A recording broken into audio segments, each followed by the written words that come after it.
I do know Sione kids and grandkids all speak in English. But this morning we had to sing a song in Tongan language. You start from now to learn how your granddad teach you every day. O mea pe lalo, tau hiva pe I he tātaha whā o himi, whai kia tau lotu, ngai miniti, o skoi ape hoko ato mō polo kalama. Tātaha whā o himi, eiki, koe ofa a au, koe moana lo loto ia. Ngalo I whoki ai, ngahia, pea ko ufi, e ku kov kotoa pe.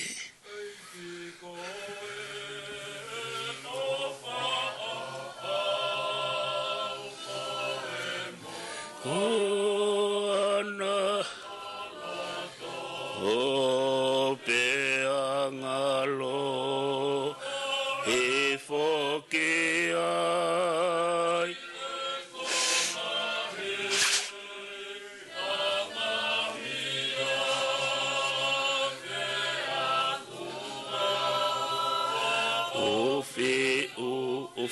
ufi e kukovi kotoa pe akuo ufi e kukovi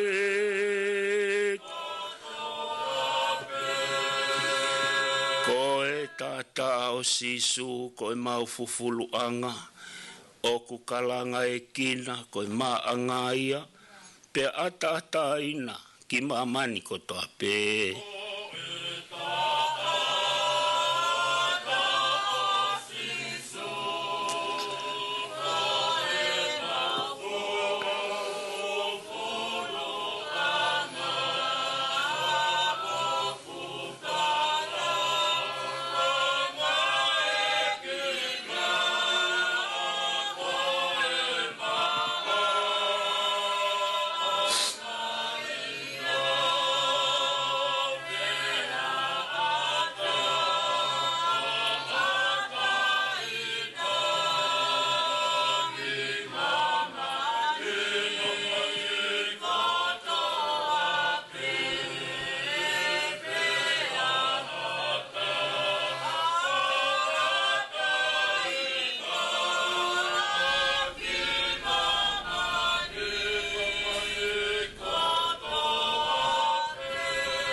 Pau e ngā lohi whoau I he ngāhi pe au lahi. More ia te au ai ku ngāhi tokoni. Kai mau pe kutui e tamai kia te koe.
Si I he vai hoku sino pe vai mo loto e popo e he taulani o lau mari e hori pe auongoi o ilo ai ofata ngata.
Kore ke taulau whakataha pēa ves manako a Sione, ko Filipai vai wha ves wha. Ko tangata mo ui fia Sione. Ko tui ko ki vesi peia, te taulau whakataha a Filipai vai wha ves wha, kits pehe ki he kia te lusa kutu ki maupe te lusa Filipai vai wha ves wha. Tau lau whaata Filipai vai wha ves wha, whai kia tau lotu i he hoa koini ke tau lau. Filipai vai wha ves wha, mō fia i he eiki mauai pe, io kautoe ai atu mō fia. Filipai vai wha ves wha. Are you still remember, Lusa? Start from today. You have to learn. In English, for non-speaking Tongan, I know all the kids and grandkids. Philippians 4 verses 4. You know Mele in English? Philippians 4 verses 4. Can you read for us? Rejoice. Stand up.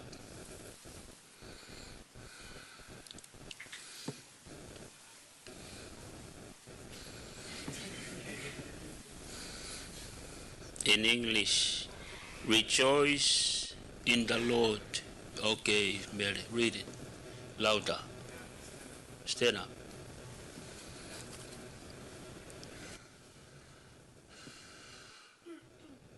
Rejoice in the Lord always.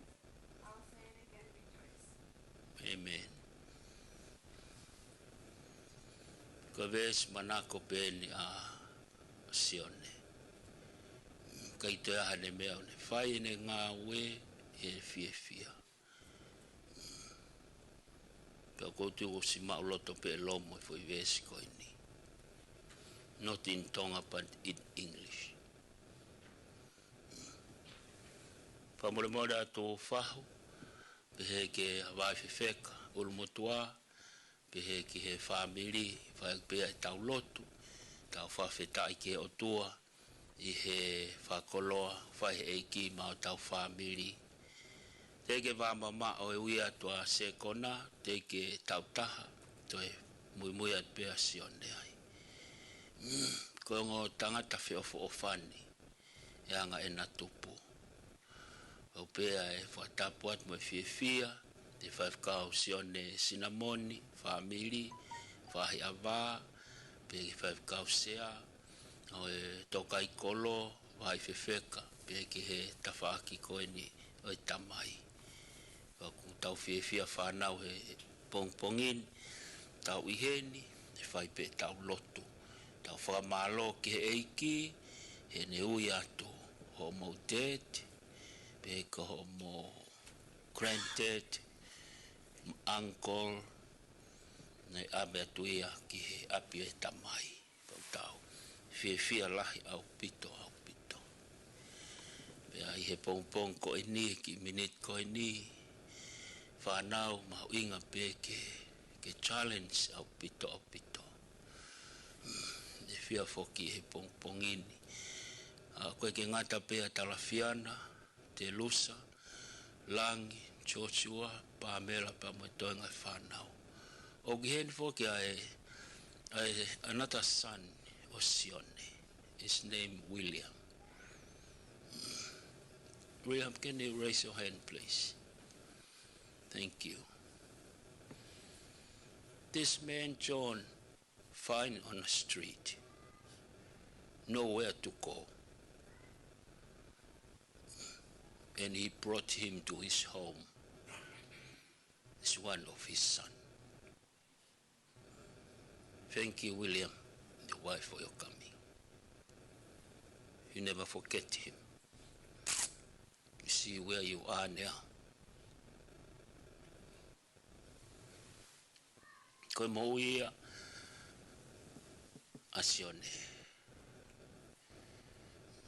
invite not only the family, but whoever they need help. It's a challenge. Lusa, Langi, and Joshua follow what he done, especially for the Latu. Latu, that's the most important things. Since you was a baby, your mom Mele, there's only one thing they teach you, the word of God, nothing else.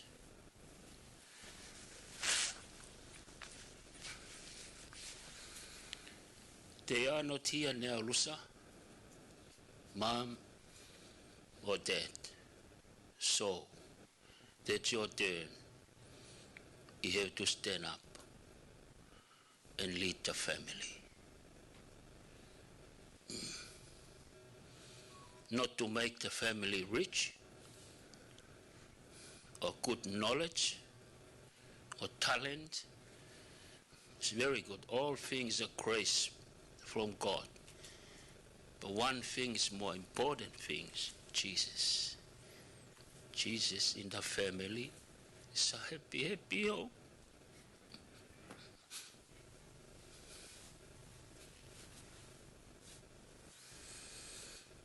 Satan in a family is a very, very sad home. Only one gonna make you happy, family, only Jesus. Only Jesus. That's all we can say to you. Only Jesus. There's a challenge. Siwa, Langi, also William. Fiana, Faifekau, grandkids, everyone in a family. Only Jesus is important for our family. So may God bless. Ofalahiat kaki mautol, ofaketap.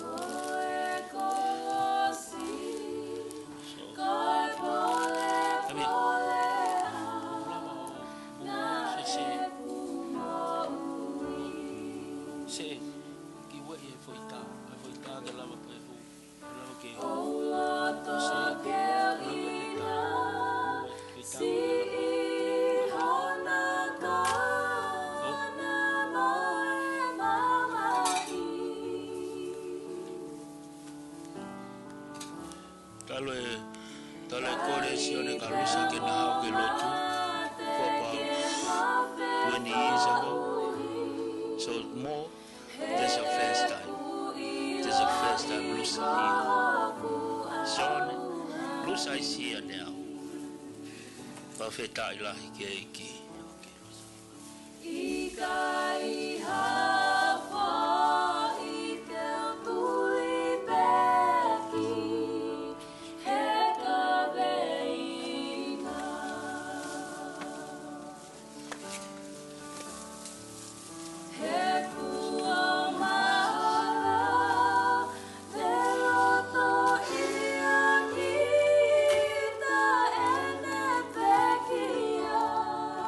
Respect to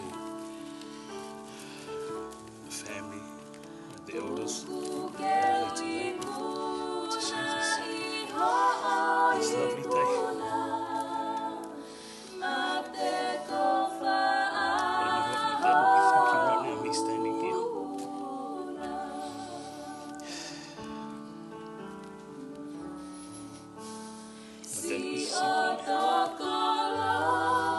Didn't ask anything from anyone. But he gave his heart and his life to first and foremost God, his family, and his grandkids. Especially to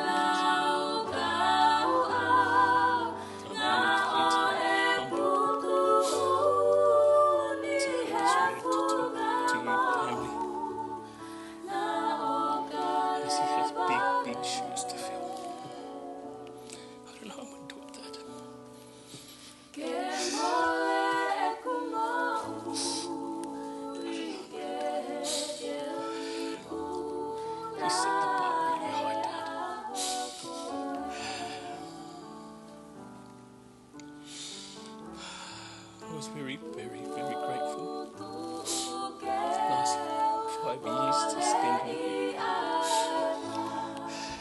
I know I wasn't the best child growing up, but every time you spoke, I felt it in my heart. Even though my actions may have not said so, but in the last 5 years, you were always there for me. As a single man, with my 3 beautiful daughters, Lani, Miri and Marley, you're always there to look after them if I had to go to business meetings or I have to do things. You're always a person I could rely on, Dad. I hope I've made you proud, Dad.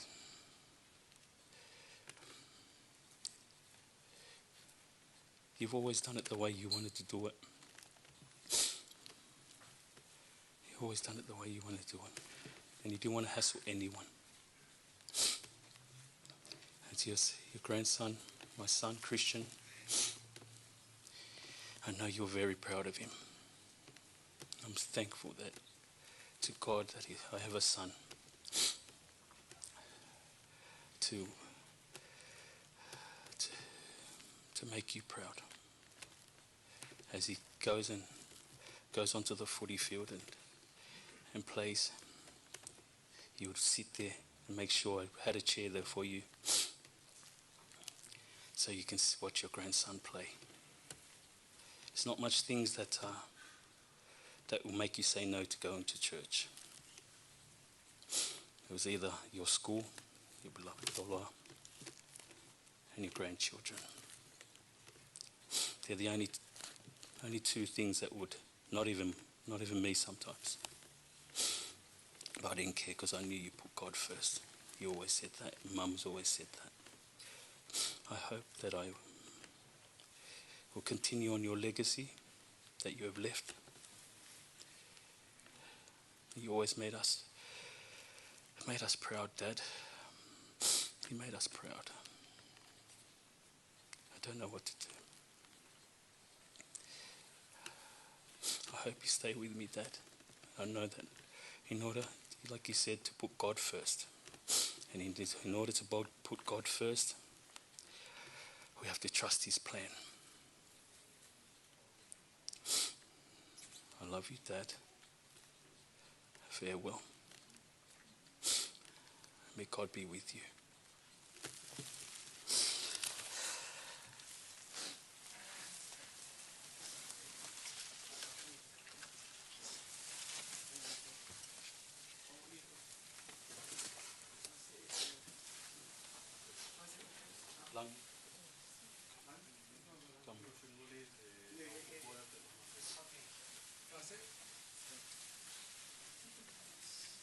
Yeah, pass it. I'll bring you Lalo. Is that what you want? Aye, the small ones. Come up. These 3. Stand up. Stand up, girls. These 3. Ready? Yeah. Yeah. All right. See? I'll wait for you. Yeah.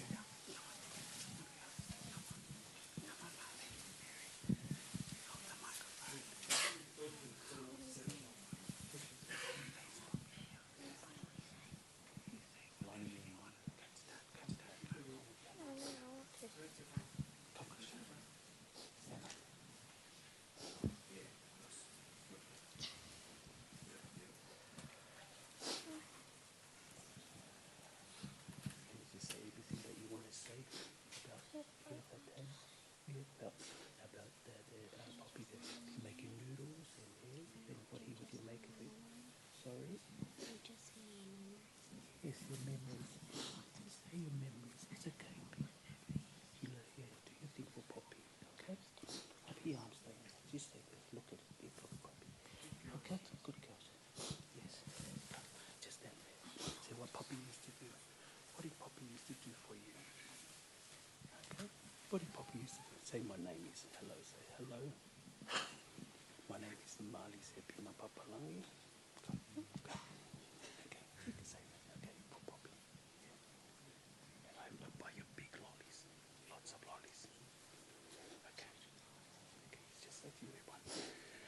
remember what Poppy did for you. Say hello, my name is Marley, said be Mapapalangi. Okay, alright, go. Okay, yeah, that's okay. Don't be shy. Don't be shy. You got this. Daddy's here. Okay. Yeah, go. I'll hold it for you.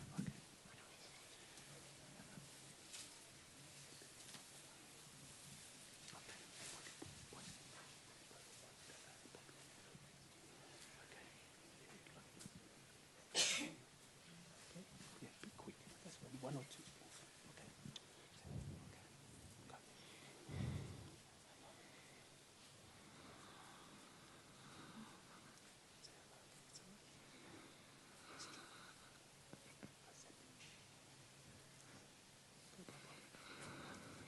Say hello. Hello, My name is. my name is Molly Seppi Mapapalangi. I remember Poppy. I remember Poppy What did Poppy do? Make me noodles every morning. made me noodles every morning Yes. and Milo, Milo, yes. and we used to go to the shops with him. He used to come and shop for you. Yes. That's right. It's very easy. And we used to go to Elena's house and go upstairs and say hi to him every day. Yes. You did. Yes. Well done. I miss you, Poppy. I miss you, Poppy. Over. Failotu.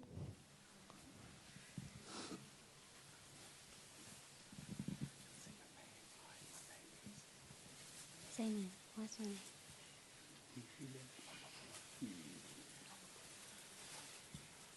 Hi, my name is Mary Madam Mapapalangi. What did Poppy do?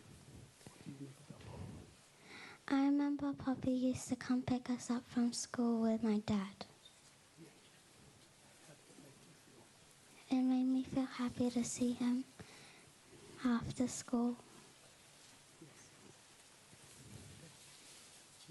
Easy, making Milo. I miss him making Milo and everything. He was a great pop. Afado.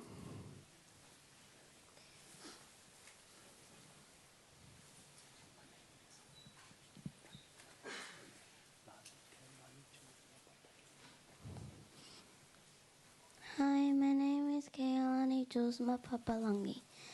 I remember when he always used to come and take care of us when my dad went to work.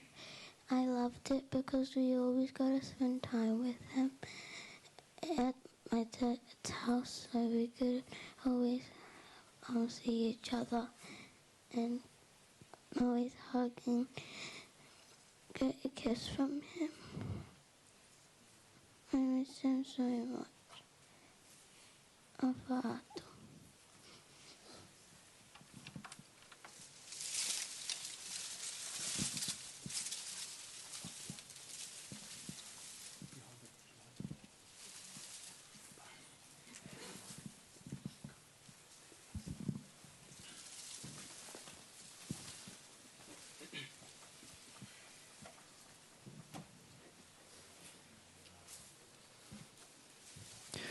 Good morning, family and friends. My name is Christian Mapapalangi. Poppy, every time I came over to your house, I would walk up to your room and you'd be sitting there watching TV.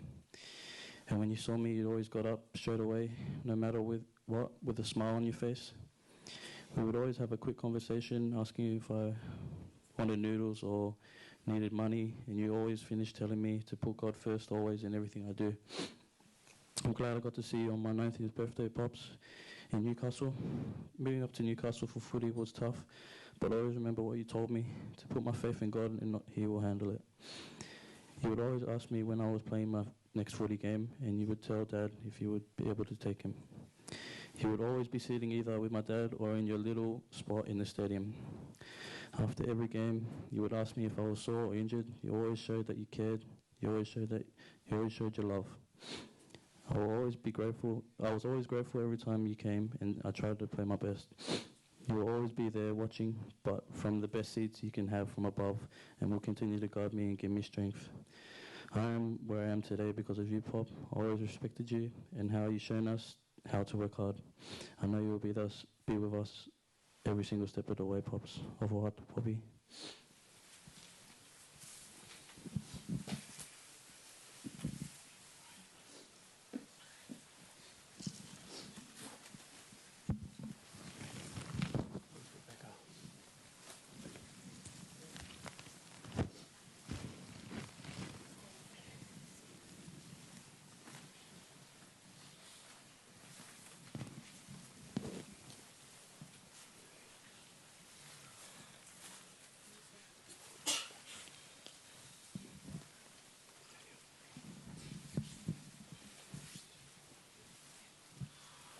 Good afternoon, everyone. Thanks for coming. I'm Tyler, Sione's grandson. Pops was a man of the Lord. He was always at church and reading his Bible. All the time he would ask me, Tyler, are you hungry? And I was always start off by saying, nah, I'm all good, my Lord, Pops. Then he would say, are you sure? I'll make you some tea and toast. I always loved having tea and toast, so I couldn't resist, and I would end up saying yes. 15 minutes later, he would walk out of the kitchen into the lounge room and put the tea and toast down. I ate it so quickly. I always get the hiccups. After, he would make my dad double what I had. I could never figure out how my dad would eat so much. And this past week, while I've been with the family, I've heard so many interesting and funny stories about Pops. My favourite story that I heard was when he came on a boat from Tonga and he got 3 jobs. And he said to my dad and his brothers, I came on a boat from Tonga. I didn't know how to write, speak or understand English. You boys write, speak and understand English, and you don't, and how don't you have any jobs? That one really made me laugh. Pops was a very loving man and devoted most of his life to the church and his children. I know that Pops is looking down on us and he will guide us on a good path. Whātua, Pops, we love you and we know you're in a better place. Thank you.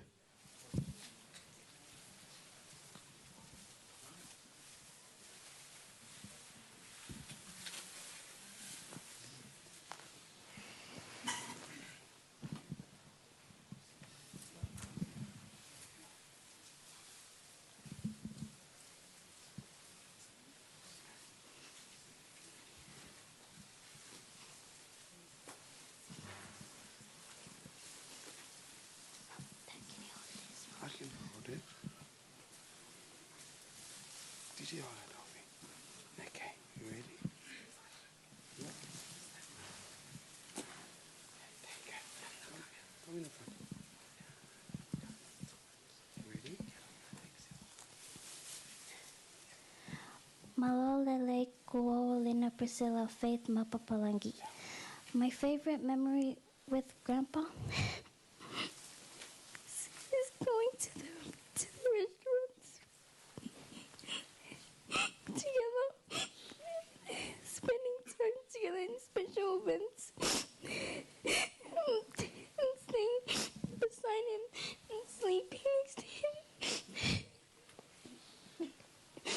I love you, Poppy, and I really miss you. Failotu. Thank you, Papa, for looking after me. Thank you, Poppy, for taking care of me.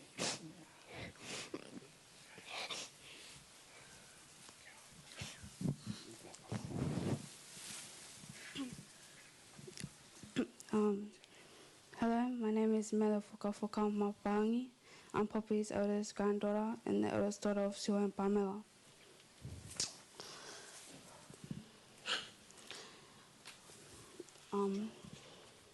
My Poppy was the closest grandparent to me.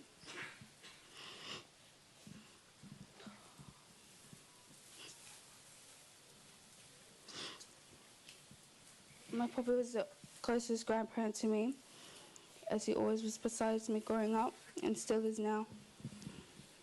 My grandpa guided me to always remember to keep my faith and love with God, and to also be kind to others and have open arms and a heart. At the age of 6, my Poppy asked me to perform.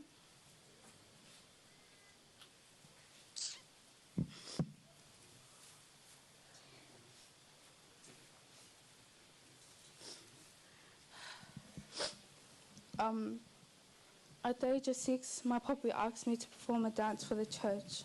There's where I fell in love with performing. And dancing for my grandpa. In every performance I had, I only would dance for my grandpa because it was special to me to see my grandpa smile. My favorite memory was always seeing his smile at the end of each dance and how joyful he was when I performed. As my papi rests now, I have no one left to ask me to perform. But when I do get the chance to perform, it will continue to be for my grandpa. Throughout my teenage years, I went through the usual teenage stages.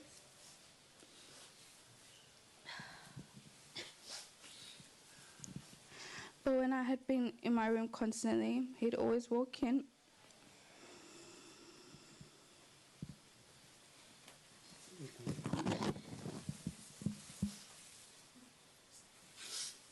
Stay strong.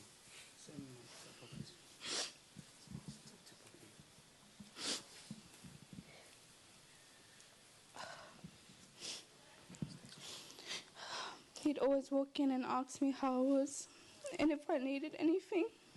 We'd have small conversations at times. He'd show up randomly when I was low, and seeing his smile would make me feel better straight away. My grandpa's smile was bright and warming. It would always brighten up my day. Growing up, he taught me many Bible verses. I want to say one last one before we lay you to rest, Pa.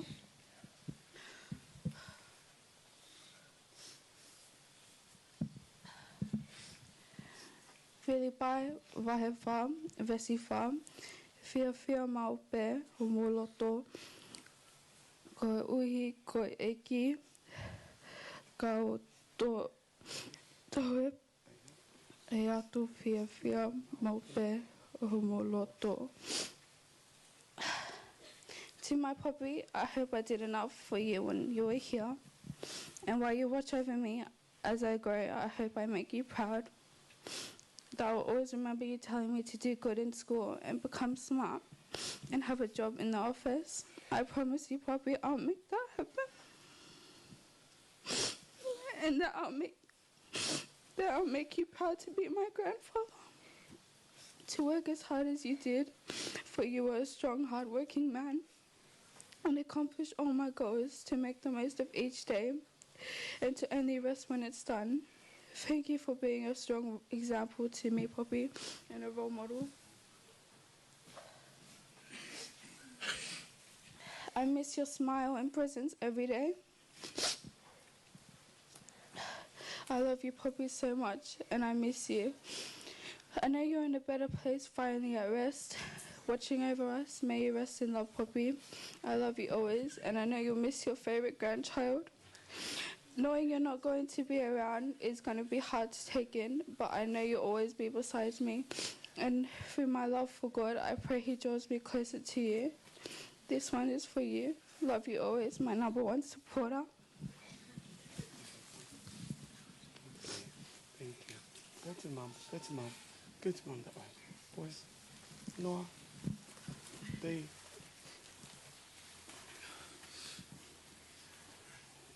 Talk from the heart.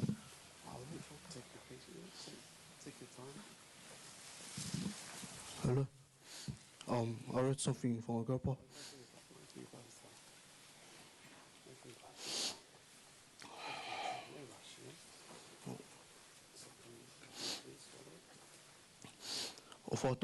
Something I will always respect about him was everything he done. He would always go all out by himself. He was independent and done everything out of love. He would never ask for anything in return. Papa always saw the good in people, and although I made a lot of mistakes and regrets, he was always there praying for me. I felt safe. I felt safe with my grandpa, always having my back, and forgiving me for everything.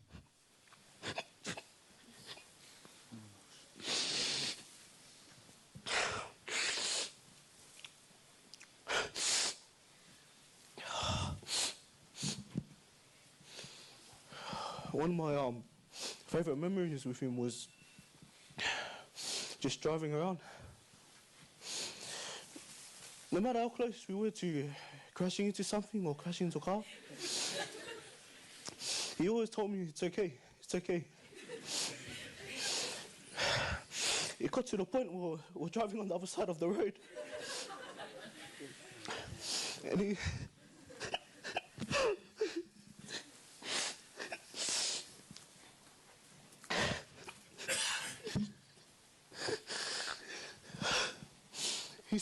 still said it's okay.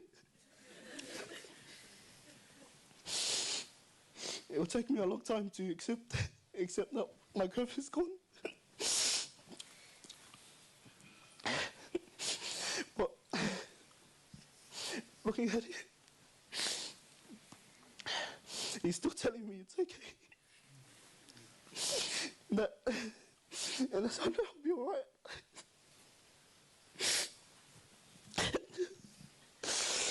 Au revoir to family et au revoir to papa.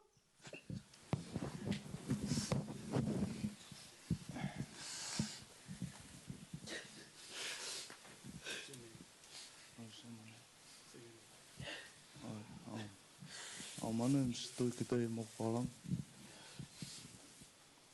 Sione's grandson.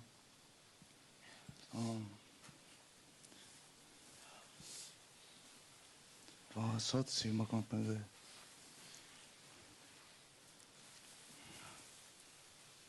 It wasn't like any other 86-year-old. This guy was always up to something. He thought he would outrun me and my brothers. I'm just happy that he'll be happy with his brothers and his family.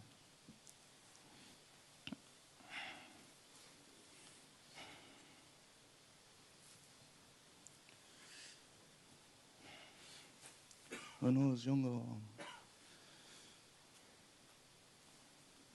around like 12 or 1 a.m. in the morning,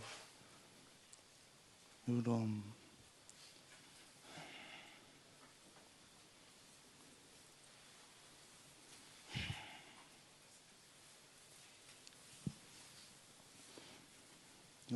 he'll go to the markets, but he would always ask me if I could come with him.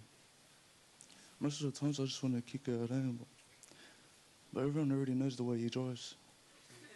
So it was better if someone went with him.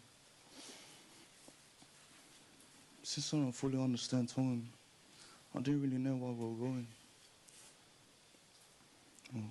When we would be there, he would just come out with his tape and save a spot. Until I found out that all the times he'd done that was just so the church had a place to perform.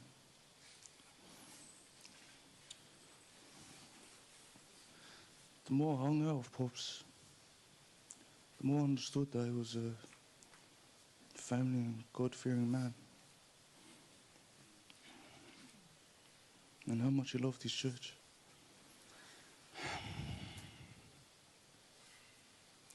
I just want to thank you for everything, Pops.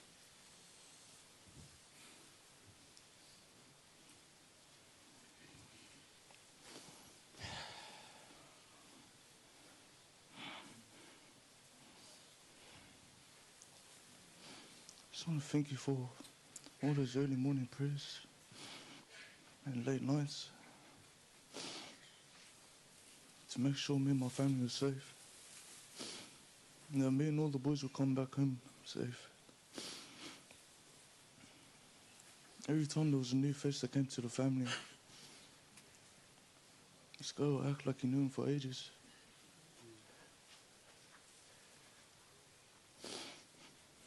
I'm just grateful I had 18 years of my life to be with you.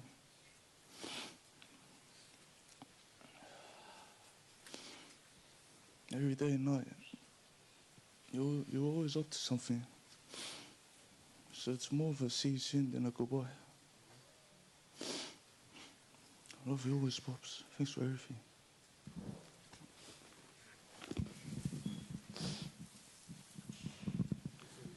Good morning, family and friends. My name is Sione. I'm the eldest son of Sione, namesake and grandchild of Poppy. When you think about Pops and the life he lived, it's hard to find anything bad with it.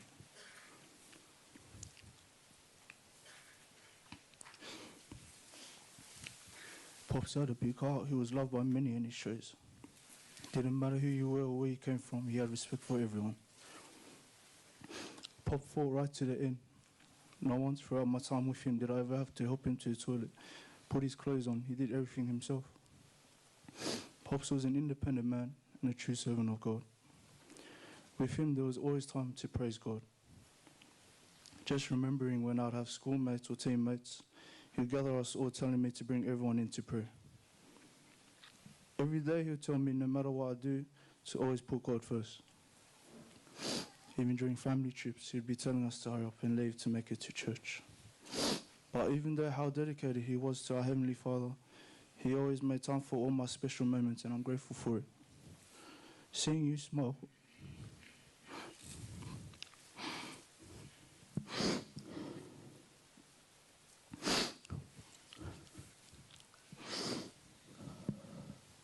when I'd achieve something big or small was everything to me.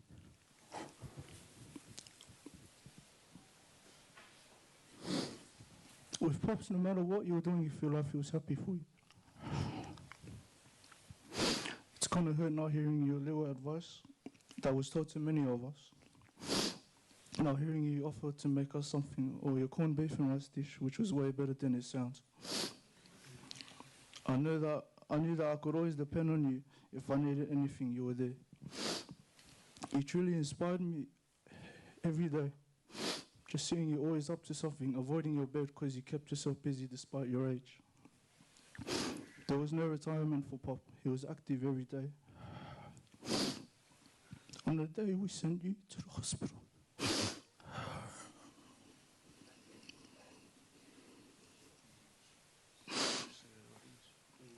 you kept telling me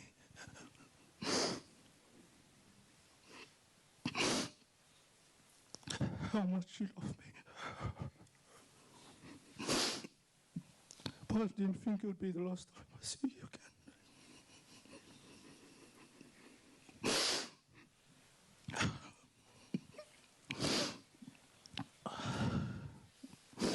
When me and Dave walked you out to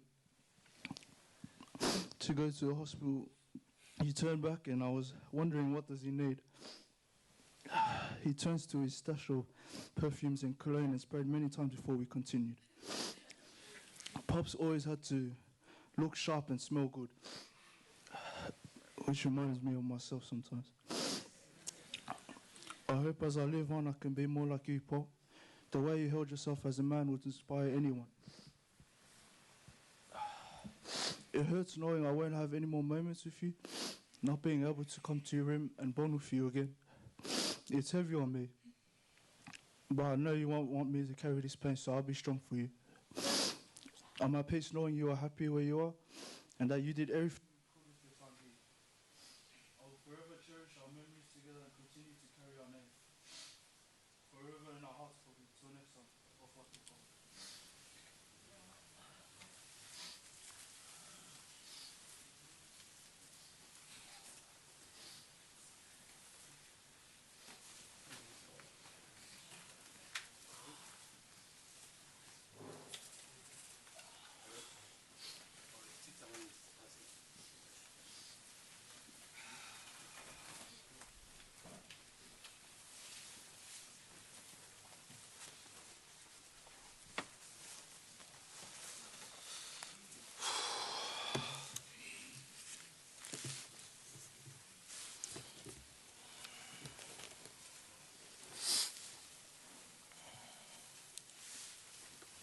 Good morning, family.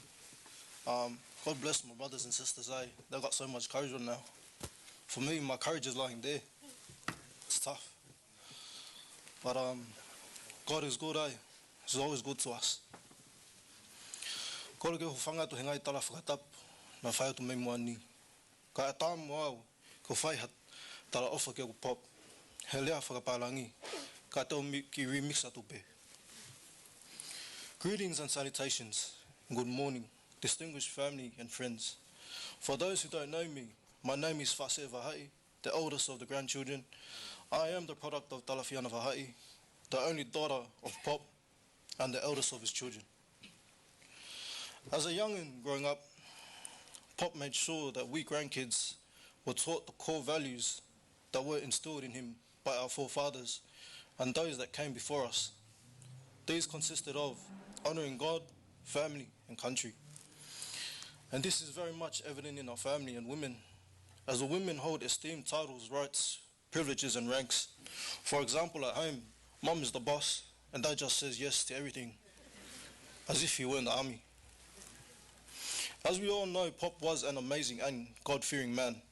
Pop was the type who took pride in his works. He acted as a protector, comforter and mediator to many families who are present here today. One loving memory that I had of Pop was riding with him on a Saturday afternoon, doing his usual runs to the rubbish tip for the church, and many of the grandkids know of this story. He would always start with asking me how I am and end with asking about my future wife and how my searching is going. My answer would always be, still searching, Pop. Haven't found the one that's worthy of you. And he would give a laugh and smile, because when you look at our family, everyone's talavau, eh? Everyone's beautiful. So I could understand where Pop was coming from. Pop, forgive me as time was not on my side. I couldn't find one in our time, but I know it's his time that we are running on. We each run our own race in life. I know you'll be there on the big day, Pop, right by my side, making sure my wife-to-be is up to date and up to your standards, and any less, the one might turn back to water.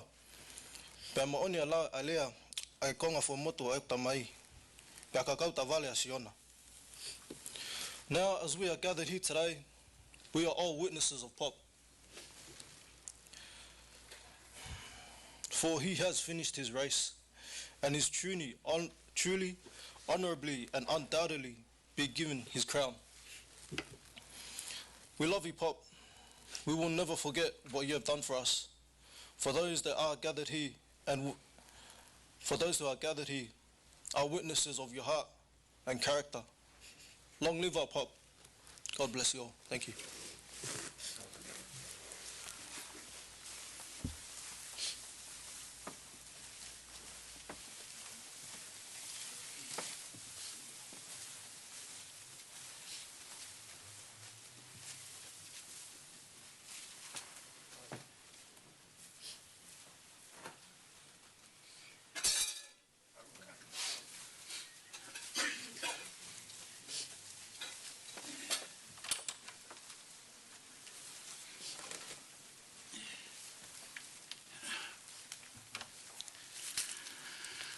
Family masiasi. Kainga ofa mai. Ta fafitai ko da bege o tua e da wasia a fa kola koi.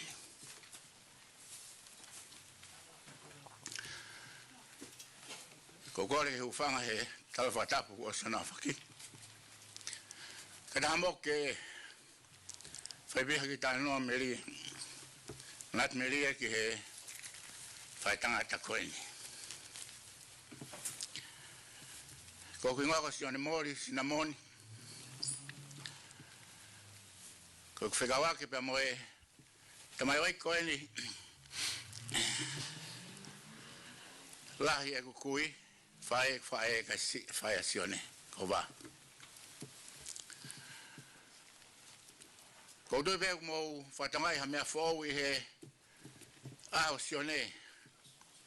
Ka ki mo ke u lave ki ai. O vambe ke u tano ke mo ya Sione. Me ai ko to pe siasi. Ai mo ya Sione ne me na fai he siasi. Talo e tu ai feanga ai sesto kai kolo he fono koi. Nani hoko ko se vanit. Wa mai pe ke ui ai o to ke ne mo. Pa kai ko ne to fai ia. Na se vani ti pensione talo ni tu pa che family. Mari ko to ai. Ma tau ke te. Ia na ngai family. Ko Sione pena kai ken mari. Pena ni ngawe pe Sione. Mo faka ngongo ki hono fanga tau ke te mea ko tope. Nanga Sione haki mea ngawe a whangatau kete. Ko ia ngune whemau ha mea e alo o mea Sione. Ka tau te whito kia se kona mo manu kia.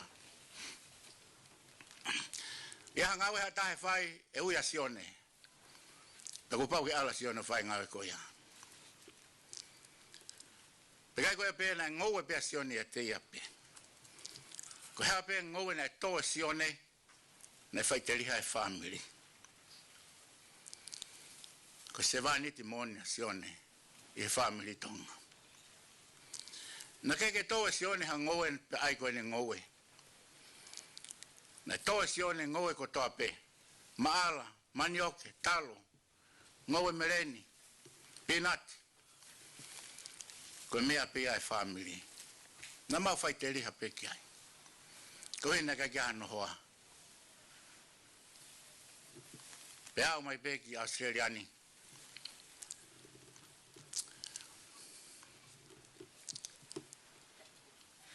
Taiwa fitolu na ulele mai ki Australiani. Huku hola mai. E haoni. Ko hoka whaiwhekau. Ko wheo hianga mo i fo ia kalaisi. Ko hui pe ko Latu. E whai a Sione. Ko wā. Ko whiwhine na ne mo ui aki a sisu kalaisi. Hoko ia paterisi Mapapalangi ko whaiwhekau. Hoko ia o tuiwa Mapapalangi ko whaiwhekau. Pe hoko ai ko whaiwhekau. Ko hui ko Latu. Ai whae a Sione. Aneo mai wā. Pe ko tui whamoni mai pe kia o tuiwa. Paterisi pe mo family ko tope, ko tope. Kane rai oua, ai Lotu ai finai koe ni, koe ke ilo pe kumau whenga e hako ni. Mo mea i pe siasi, ai ngawe nai whae Sione heni. Pene ako i au, pene omi au, ke makau ngā ngawe whatahe taimi lahi. Taimi u whainga tāmaki ai ne mo ui une talameka te au alo kose apsiasi. Alo hiko e vewe. Kane osi peha tina heni, ne alanga te au hau maamai taimi ni, kia whangpo tokoni ki ai, talamai tau tokoni ki hiko e vewe. Kai ngalo e te au e wha. Hiko pe vewe mo e lau a Sione, hene wakai ki he mea kai, mea kai lahi u alu he vewe. Te pepe Sione. Sione, ke wakai ange, ke mau mau ku whai. Hau hawe o tua, hono mau mau e mea kai. Whakatau ange peha taimi. E au ngai e mea kai kotoa. Hange koe ana e whai sisu, mane kaua ko, whawhanga tō ni mawhe, pea tāna ke momo, kotoa pe, o toi whakao ngai. Pe koe a koe, ko ngai ane mo ui, nai whai, ene ngau e whasewaniti. Ka koe ta whaki, ko whetanoa ki ai, o mahu inga ke mo ui, pe ko piki ki ai, pe te whai a, wau ki ngatanga e mo ui. Talo bebe me he malolono tau kete ko se misi, pe whai ai, ngā aue ki ai, mo e whaipulua. He koe whamiri eni, koe whamiri, whai mea lalai. Nā kena uloto ke whahe mea kusi. Pe koe rea eni dai whai Sione ka te au. Sione mori. Ke wakai ke mea koe ni ku whai. Owa nā whai ha mea pehe, ahaku aho. Hoko mai mo e putu, whai e pe mea tatau he whamiri. Ko rea pēni nai whae Sione kia te au, Sione mori. Ka hoko haku aho, pe ona ke whae ha mea pēni. Ko ukore ka te koe. Ka hoko haku aho, pe ke pure koe. Whai mai. Ko tau ene hongo fulu me ai, mo ne whai pēre rea koe ka te au. Pe au talange kia siua, ko tui peo ke whanongo mai. me Victoria. Siwa, ko mena tal mai Sione ka te au. Ka hoko hano ahau, ka apu ke whai ha meta. Ka ko leana siwa ka te au. Sai pe mate ia, hika nia ilo mai ha mea. Tau e hongo fulu ko hiri ko manatuira rei pe te lusa, mo siwa. Te whai mai pe Sione rea koe ka te au. Pea pea tu hae mea ke hinga ki ai. Pea ko lea ina Sione whai, Sione mori. Ke manatu e pekia si su kalaisi. Nai pekia pea kalaisi. He kolosi, pea o hifo, me he kolosi, o ave ki whai toka, o te rio ai. Pea osi. Ko hea mea tau whai pehe ai. Tau lau pe tari o si su kalaisi, kai ke tau mui a si su kalaisi. He koia ine folofola, ko au pe ko hala, moimo oni, moimo ui. Tau whamanatu e pekia o kalaisi, moi toi tuu, he atau ko toa pe. Fefe, ai foi wahaa, oi pekia moi toi tuu. Pai mahu inga ia ki he kakai karistiane. Pawage mahu inga ia ki he family. Koe mei ako loto ke whakahakia ki nau tolu. E pōna e mālolo ai e tamai o ikoini, tānga te lusa ka te au ki uta. Pea whai mau whakawhamiri, sum, pea mo erina ki tonga, mo e whamiri i heni. Nau ki whainga tā ia pea alo tokoto. Osi hawa e ua ku tangi ange haku mopuna, whawhangu au, ko Sione ko mālolo. Pea tu pea o rea mai ka te lusa. O lea na whaka te lusa. Te lusa, io, ki mua ke hoko wani a hako ni, he tautoranga tangata ki o tala mai ka te au, ka hoko hano aho pe au pule, pe ona whamea. Pe au peange Sione, he kai te pule au.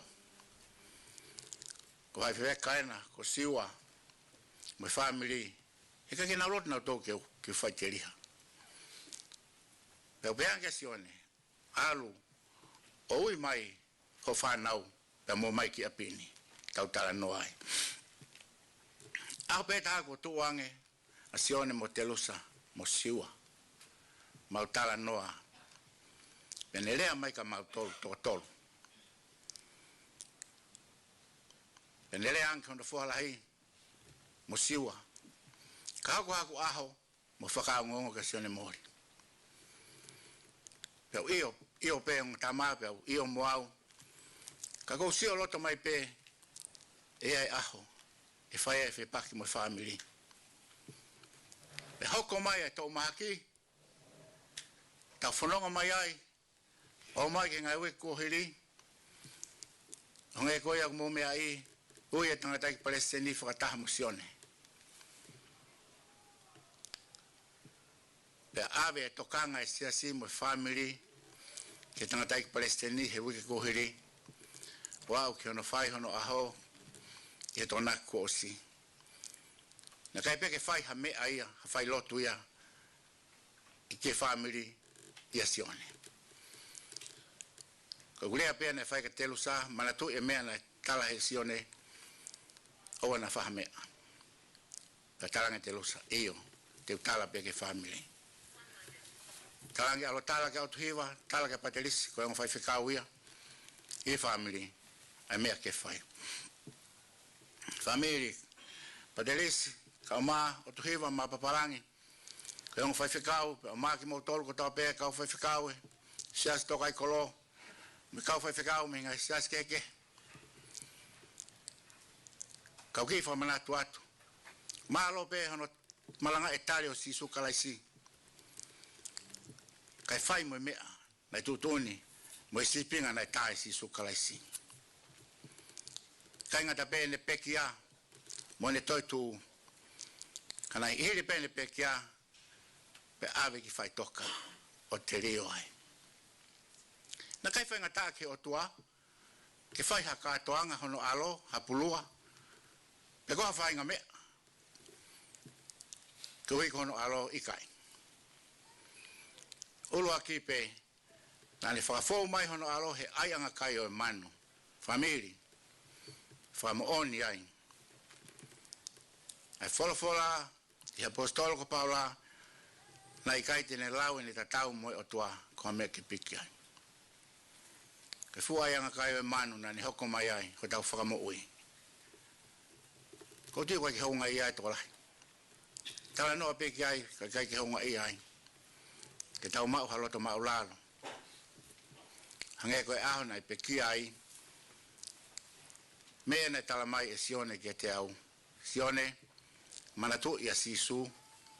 Na i pekia, pe ohifo pe me kolosi. Kofu ake tupenu. Pe ave ki whaitoka. Pe ane i kuna whaitoka. O ni haere hake ki helangi. Ko i hatau amana ki anga. Siasi mo famili. Hei lo koe, ka Ouau. Ko Moimoi, te Moimoi he mea. Nai tutuni ka te au e Sione. O kai ko hui ko tutuni famili. Ka ko mea na tau mamata tono ai he wholawhola no tala noa mai. Pea ko loto ke whai ia. I he kumo ui. O stala ia ke whanau. Musio ke mea whai ia Sione. Ko mea pe e whai ke teo. O e toka ngai ke sio ai kakai. Ai family mo siasi. Whai pe ke uhi ko eiki. Ko Sione na ngau e whakasewaniti. Talu pe mene ke si. Ke uhi ko eiki. Pene hao peo whai i Australiani, e sias toka ai kolo, ka uhi peko eiki. Mea bango, ko whoki mai me uta, e tauni, hile tau enima mo e konga e ngau i uta, ko wholawa Sione. Vai wheka, ka uma, hamata pure. Ko hinga pena e pēe maa Sione ka te au. Ko whamahi noi ai. Ai whainga whiohi nā mau whai. I whamiri tonga. Ai whio whawhani. Anga i mau whanonga nei whai. O au mai pē ki Australiani. Hangai ko urea nei whai na kola mai ki Australiani taiwhi tolu. Ka whalau mai a Sione he taiwa whit whaa. O hau pēo manofo. Peto ki hau pēo no ila mutu, o kore, te alanke na nofu. Ana kore me pēo Sione ka te au, pe ko loto ki ai pe ikai. Pēo talangi, sai apito. Alu ki ai. Ko i tamano tu whiwhine, ko so sina, mo mea i ko tope. Kana kai osi ai ma whiohi mo Sione. Te ki ai whangamopuna Sione, kui ahu whangamopuna. O ni mea nei whai ko arango kore ke whanau ke awingi nau tolu ki hako. Hene whie toko ni. Hena ako e whanau a le siri ki api ako e wha, toko one whanau. Ka ke lawa le siri o awingi nau tolu he pumu. Si alanga Sione o awingi nau tolu. Nga pe taha ko kore mai ki mopuna e taha. Kore mua ki a ankolo ki a kore pāki o te hau ia ave au ki hako. Bet koe ha, ko uiri whia au he whauri ankolo. E uha e whauri ankolo. O ulele wa e tahi reini koe, pa lele wa e tahi reini koe. Ko ne whetongi reini pe anaku whetongia. Kai whapipi maha merele me imui, ko ne tawhape sori mo whauri pe ia alu pe ia. Ko i he toka ngai ki ai. Ka koe ne ofa mai koe ke te au mo ki family. Na ne hau. O ave whamopuna ki he ako. Ka toki tuku pe, hoko atu i ono whamopuna. Na pe mo ia Sione, na ne ngau e whakasewaniti. Famili, ko sipi ngai ke tau fōwai. Ke tau hoko sewaniti. Tia tape, hangai koe o mō whanong ki ai, na ne ome a toko taha ni ohi. Hoko kono foha. Ko me ia whia mau he o tua. Kai whia mau e tua e tau fuak paanga. Mahu inga nge he tau whia mau e paanga. ke siasi ke tokoni. Ka mau ingange e tau ofa ke masiva. Ko me ia mau inga ke otua. Fai ngawe ke siasi, fai ke osi ke velenga. Ka wana ngalo, e mea mau inga taha. Ko ofa ia ke to kaunga api. Hangai ko te ofa ke te kita. Ka uki ngongo pe ia fika waki pa mo fai tangata ko ni ko Sione. Ko tamai, ko kui. Ki whanau koe ni. Ko whatawange. Ke tau Moimoi he sipinga nei whai Sione. O koe ko hui ko hatoe mea koe tai whie more. Ka nei whai Sione ko hui ko eiko si sukalaisi. Ko sipinga nei tai si su. E neanga whatau ki lalo. Ko hui pe ko ki tau tolu. O e whai ko hui ko siasi. O e whai ko hui ko e whamiri. Kai fai peka o hiko si sukalaisi. Famili, fai fefeka, koe a pea ki o ngongo, mo ki manat merie, maha tau toko ua, koe fai tangata, koe tamai, mo i kui, maa ki tau tolu, i hoa koe ni. O whalai atu ka te mo tolu ko toape, tua whatu.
Malo sisu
Tapu ki he afia tua mafi. Na fi he tau lo tonga. Tapu ki he potu topu tapuni. Fai tau whakawhia ngai mamahi e a whakawa koeni. Tapu ki he tapu ki a laumu. Whanau pa mui makapuna hou eiki.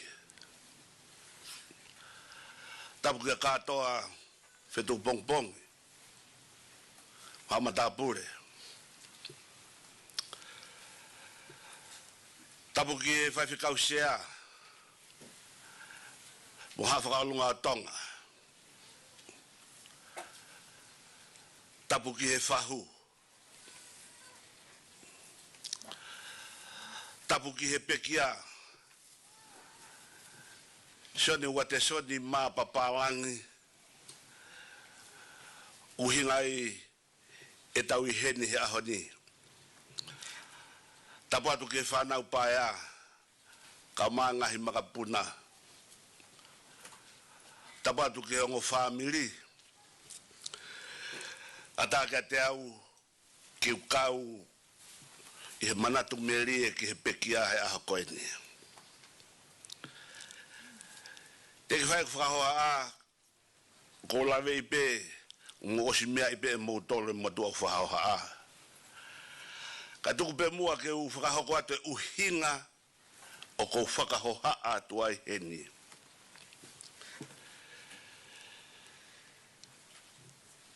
Ke tuonga mātua koe ni ngahi tau kete o e pekia, e mea se misi, te vita, se kona, o au maieni, ki he pekia kune toka. Ko historia e ki he mouia e motua maulalo koeni. Kau tala noa mua ki hanga e mau fotutu e mau whanonga mai pa moe whamiri ko e ni. Nai whine mātua e toko fitu.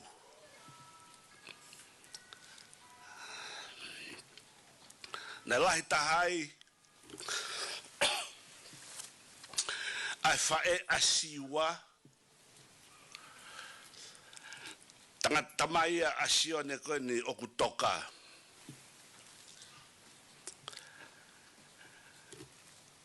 Ka toko taha pe whangatua ngā ane, ngahi tō ngā ane whine mātua e toko fitu ko e ni.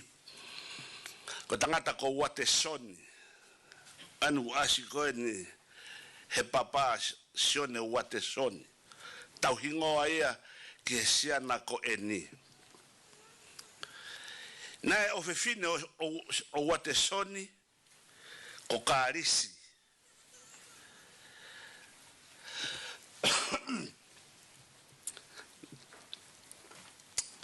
Na Maria kārisi pia mo wahai soni. O whanaui e kārisi pia mo wahai soni a wahai viri. A goe a wahai he ahoni. Hokoe tangatai ko fotofiri. Tupuai e motoa koe no ku whakahoha a. E hokoe whine o goe a whakawhanua koe ni I he taimini. O ala ki he hifo. Whahifo ai, le sisi taha, tangatai ko siori whalaloma. Tau e kulere mai ki he whonuani, tau tahiwa ono hiva, Ne toki maheni ki mui pia mo te vita pia mo se misi. Ye fitu ngo fulu tupu. Na nau nofo I home push. Faya la langa e family. Kana ku lave I pe e au e family ko ni mei tonga. Fai mai Ouau ki kamata pekia e kau tangata. Ko motua pe ko no fa na e fai e Ouau ko toa o me afaka eki o kau tangata ko eni. Pe ko fa o sieni o kau tangata ia Sione. Tai ne fahu. O fa malo atu. Ho mea mai o fa langi ho motua.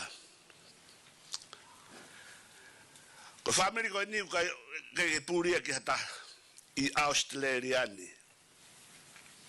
Kana ka fai ha mea fai pe ki tumu ko mea ko te nau lava. Ko fo tua pe he kau whanongo mai ki ngahi whemea aki whikau aki pia mo ui a Sione. Ko whare koe ni o ko mau mea ai he aho ni.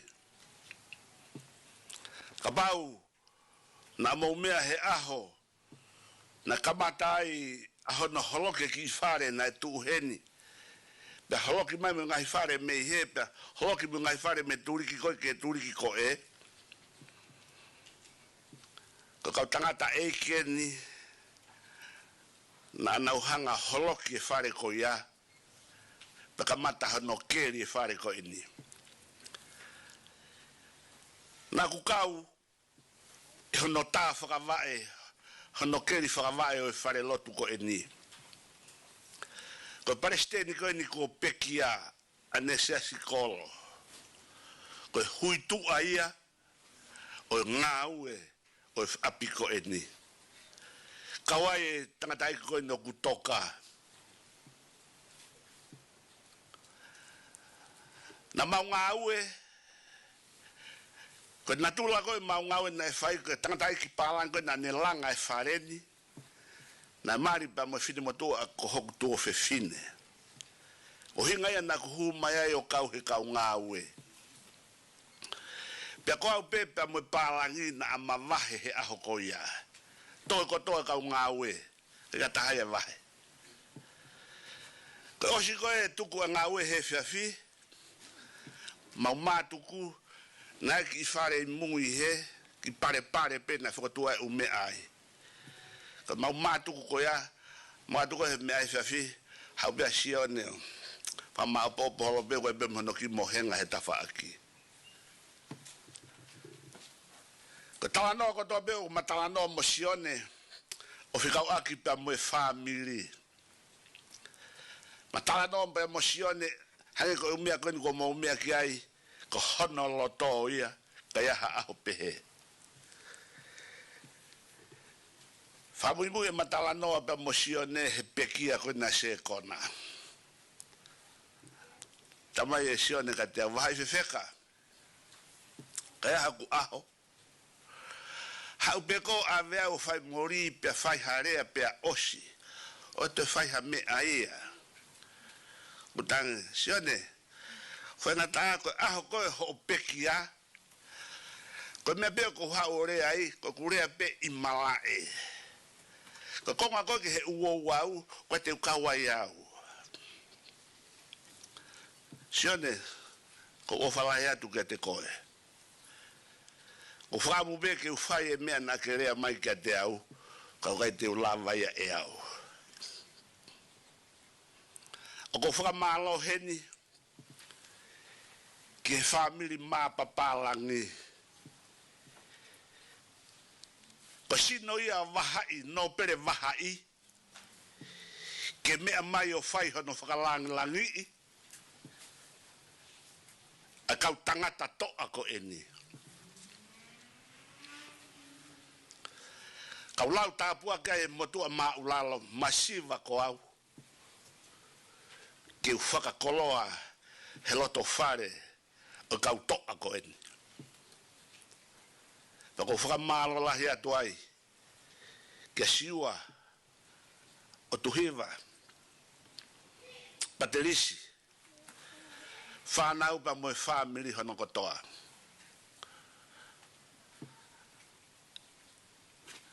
Pako kore whakamore more, e hoku nima tae maa usia.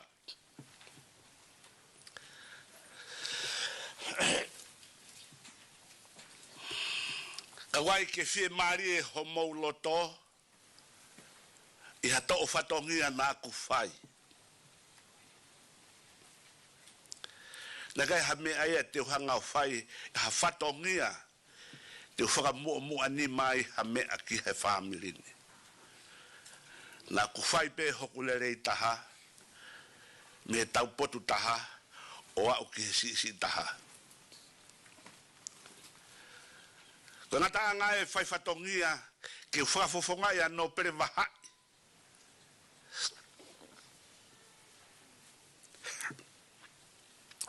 I he loto whare, o kāinga niwa, nau au he mai, o langa whanua i tonga,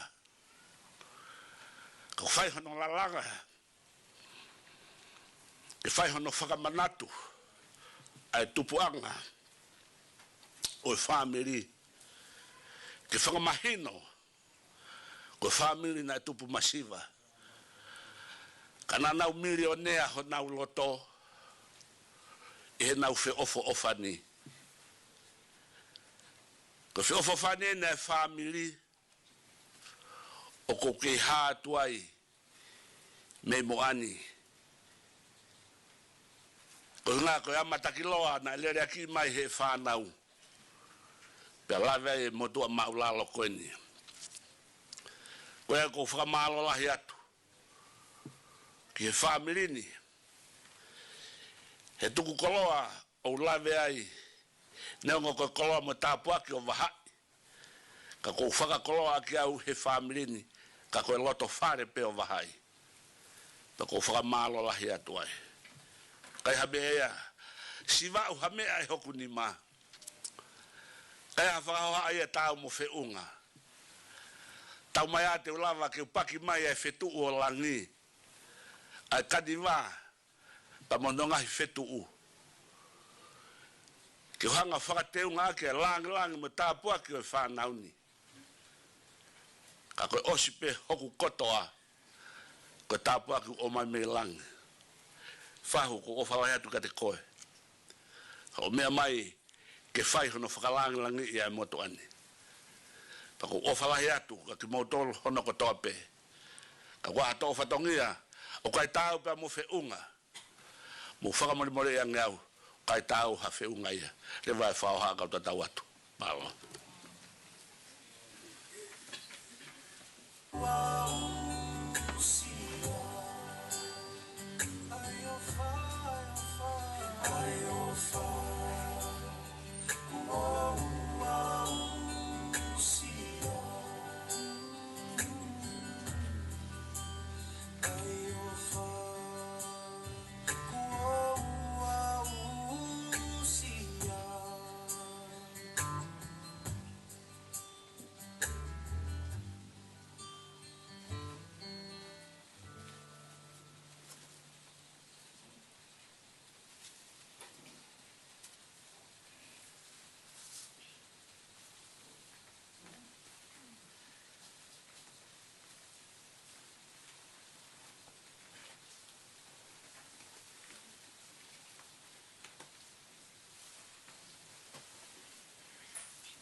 Ko le pe ke hu whanga e ngai au whaki ko o sana au whaki atu me he po top tapuni. Ka tape mo au ke u whai hamalat me rie ke he tamai ko ni. Ka ki muia ko tomo atuka whawhetai. E tamai he wani. Tau lama hao e tau mo ui vai vai. Neo ngai lahi ai whai ngata a. Ka utawa mai. Ke hoa whakoloa oin. Whakatapu atu hen ka lom. Ka maa. Ha ta whanua. Whakatapu atu hen ke whahu. O ku mea whakalangilangi. Ai ta mahi koen. Whakatapu atu hen ke eik Palestine leo leo. Whakapui ak tatafu. O ku ne mea i tonga tapu. Ka maa se ke talahi sa skava. Ka maa kau whaiwhikau sea kotoa pe. He tapa o mamani ai se astoka hikolo. Whakatapu atu hen kia o tuhiwa Mapapalangi. Ko whaiwhikau sea. O wahenga o Australia. Whakatapu atu hen ka virampa te lisma Mapapalangi. Ko whaiwhikau sea. O wawau. Peo atu ku whakatapu. Ki si kau whaiwhikau. Ko nau mea mai me Nusila. Ko uhia. Ko ui maoni one ai eiki. Ku whai ke tangata eik Palestini. O lawe ai. Ai tamai ko eni. Si kau whaiwhikau ko toa pe, me hatoi pot siasi. Kau maa, si kau tīkoni, e sas toka i kolo ia kalaisi. Ka tāmo au, ke whaipea natu meri e ke tamai koni. Ka ki muia, o tofu mua whakahātu au, hoku hingoa, ko le seri mataka iongo. Ko e ku whae, ko e lina, mele i neti. Elina fele mi lomu o tofoa mo malapo. Ko sisi tahaia. E whanga tu whahawhine.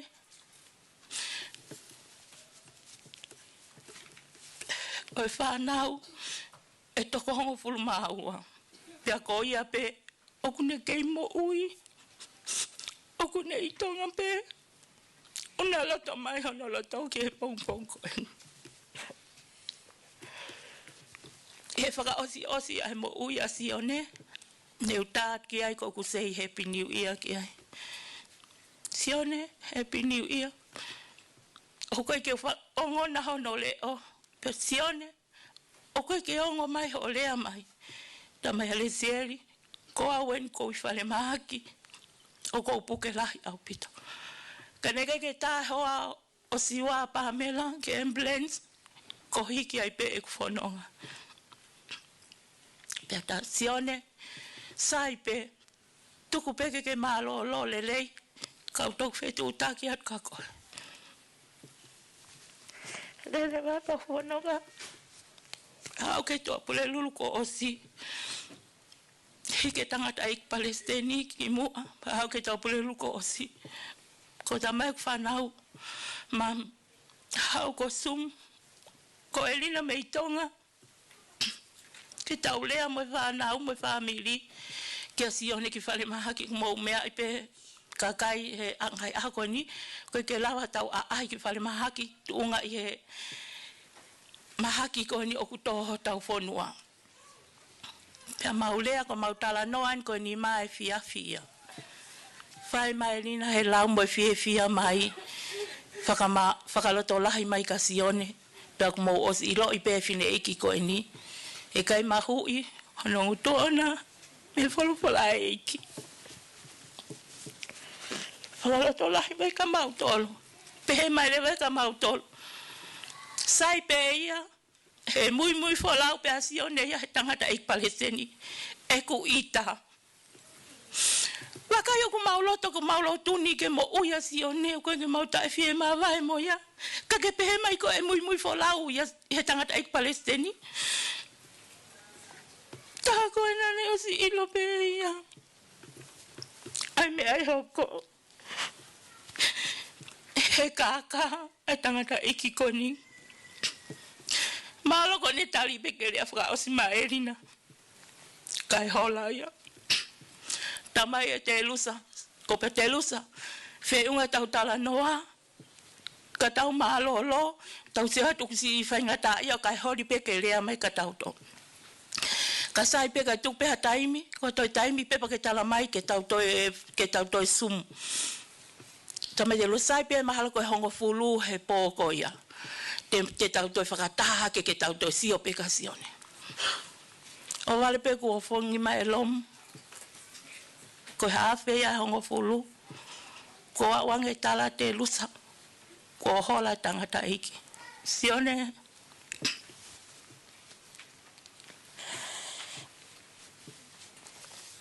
mauloi pe ho kaka tali beke rea ma elina kako pakitok fola hola ko taha ni hatangata ofa mo oni e tahi wawalufa nei fai e apitanga lahi mai ko hau ko toa tonga mo ufonua muri fai mai ki Australian na uha upe molomu fola upe maua itua hena os mahino na tala pe ek palestini li fau saulala kaya ta he fola mai fola pau ke foke ki tonga ke no fo yahen ka fenga nge petanga ta ek ko ni ke maha itua ke ata pe ai si asi ne mau fo nonga mai ono fo mo Sione ka mamere family mo kainga ko mau apina e fonu hange pe ko fa matala e tangata ek fa fe ka ki mo ko ya tu ko hausia ko ya sola tini fa ka fe ko no lo to fale ne mau mai si aya Daniela na mali mo hei solo ko lahi e mali o Sione ia mele fuka na mau mai ku si ai mo ni fa nahu e na pe mai Sione ku hela ia na mau mi pe ka to mai kia Sione ika ngalo hela ke te toka ki pe angawe iki te mau tolu family nega ke ha me tokanga ke Sione ka ko me lotu ko e fia fa me e potunga tala wa ko no butau pe motirila tirila ko no mal mo manu atwei ke ma ho ke i ke to nga fana ke ma o ke froso ke ma o ke me potunga tala wa fai pe ko ai ko ma froso ke ra kamata ke fai ko no tala he ma froso tanga ka sene kai te ukawa tok ilo pe Sione he holo I 5 tok na mau ngawe aki ko wene kai te ukawa he froso kainga mo family hena pe hena mau inga ia Sione yao na mau inga ia ngeia ke ukau he me a Lotu na whakalu e lalo I pe au e Sione me 5 tok ki Concord ene mau inga ia he me a Lotu ko au ke pong sa pate ke mau teu ka mau mai ke Lotu o stala pe Sione time te hawa e hawa ki he Lotu ka mau to mui ka ki toka nga Sione ki ai pe ko feha me alele te mau kumi ha mau hala o se ha Sione ki he tamai ofa mon ko au ka sapate tamai ko si lele fa lau no te ma ke fa mai me ako alat moya ko tangata ni anga pe hange pe ko me family ko mo osme ai hono apa na ne le mai ak pe ango la versione moli kaya hono aho pe lo tu mo fa feta bene kai ke puri ya mo tolu a ne malolo hano hoa na lo tu pe mo fa feta hena la tata atu hane ofa ko matala account ne fa fo ke Sione kainga ko pe ia ku ne ma o mea ka hono lo to pe ona ke oa hela ia hata ia te ia monoa bane ostala mai pe ko aho ko te umate ai hoa pe fa ele au tanu Sione mau fai pe me ke loto ki ai Neongo mau ngai loto ne mau talatu ka ke mati ko ke te mau fai matoke whakama si o mai kakaia toko la he family heni te mau aunga ka hai ka koe mo oni ai malanga na fai ane afi fai whikau se au wawau o ku mahu inga nge talango fua Sione. Neongo mau tae fie maa vai mo koe. Fola wa Sione, pa ku ofa lai mai, ho tu fe fine o ku toe tahai tonga. Ko e rina ka te koe neongo si ene tangi mai, ka kono lo toho pe Sione, tau o spau ia ho hala, pe koe hala pe te mau mui mui ai, ko ia pe malo.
That was lucky, huh?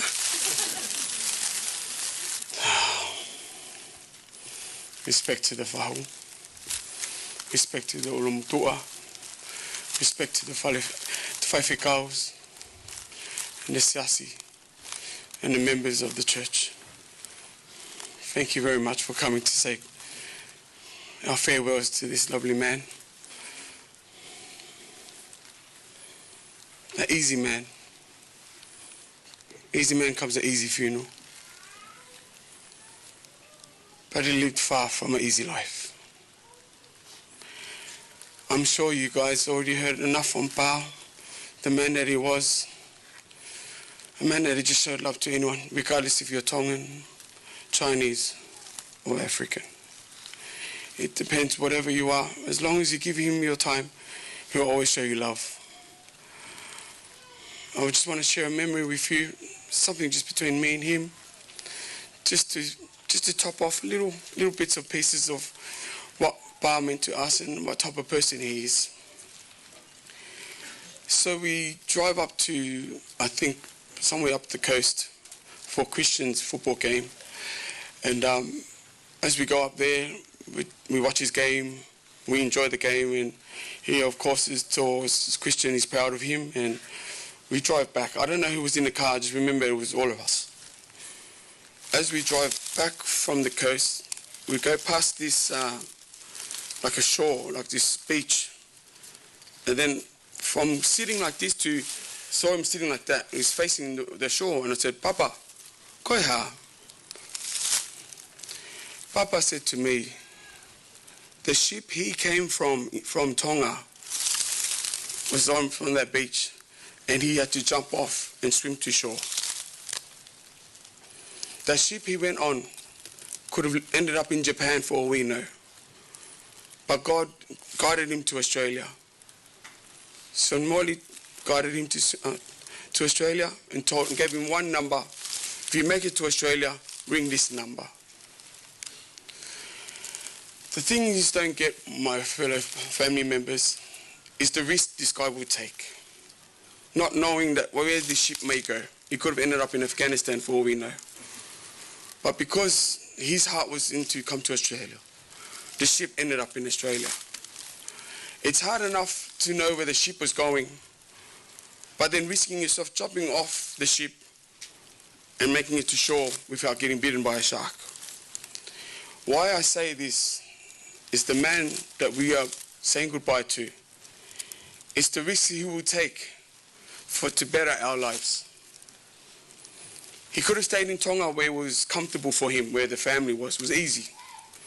But he knew a better life is in Australia or New Zealand, America. Everyone knew that. So everyone was just trying their best. Whatever it had to be done, it will be done. But only a selected few will take that risk. If someone told me I have to pick up and live in England, I will cry because I don't know where to start. That's even from going to school here, educating and learning how to navigate But this is Papa, just giving his trust to the Lord that he'll make it here. Family, my sons, my nephews, my kids.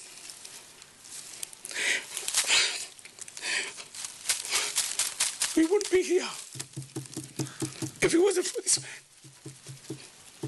We would be back in Tonga, hoping for a better life. But this is the type of man this guy was.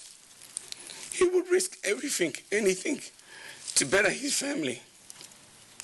He didn't even know if he's going to have kids. But he didn't, just being single, he knows if he's going to get to Australia and he does have kids and he does have a wife, they have a chance to better their life. Thank you so much, family.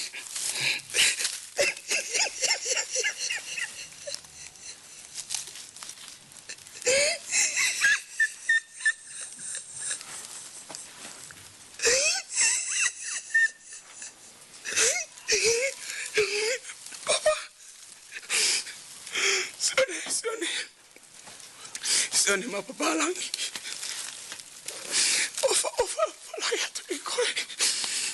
I didn't know why you loved the church so much. But if you didn't love the church, we wouldn't be here. Everything's only possible because you had all the trust in church, all the trust in the Lord that you serve.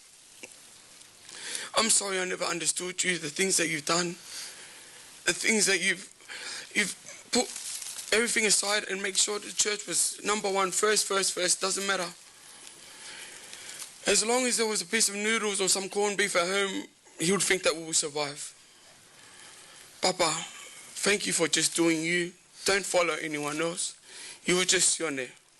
When something came up, it was funny, everyone knew that was just your personality. Aluko Sione. Aluki ma.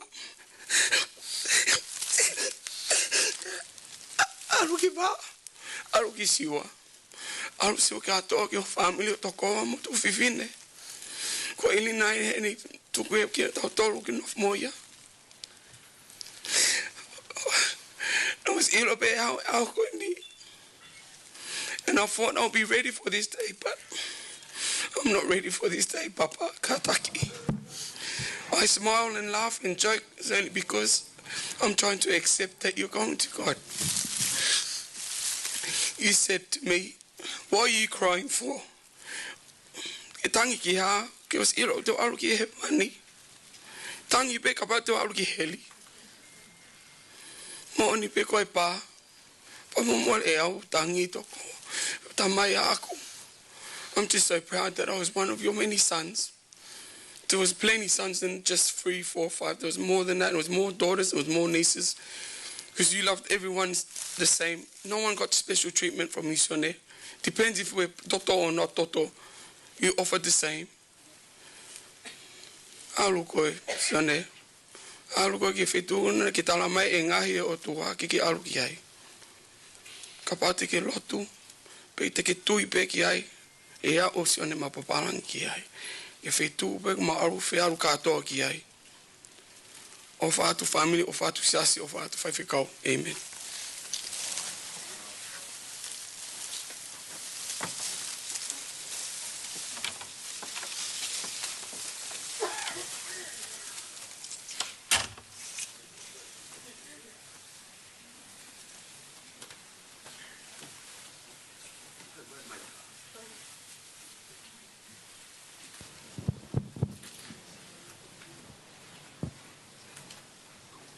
Kataki o sipe hiva koe ni, o tau tatai e peki Malanga e.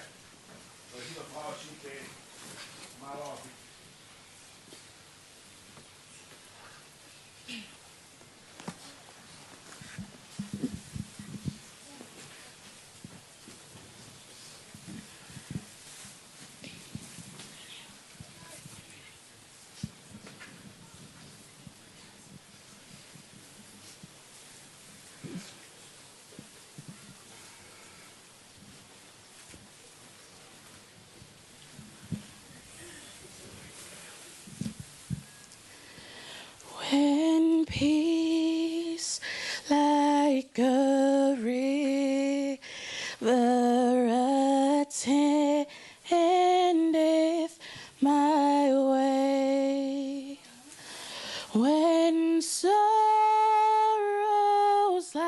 like sea, billows roll.